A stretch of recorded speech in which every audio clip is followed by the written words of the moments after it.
How to add an end screen to a YouTube video. Hi guys, in this video I'm going to show you step by step that how you can add an end screen to a YouTube video.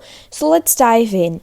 First, open the video that you want to add the end screen to, and then you have to add the title, description, the thumbnail, and then click next. Once you click next, you'll see this option of add an end screen. Just click import from video, or you can add one of your own, and then click import from video. Now on this page, you have to choose the duration where you want to add the end screen. For example, let's go with this duration and then click import from video. And now you have to choose the video from your channel that you want to add to the end screen.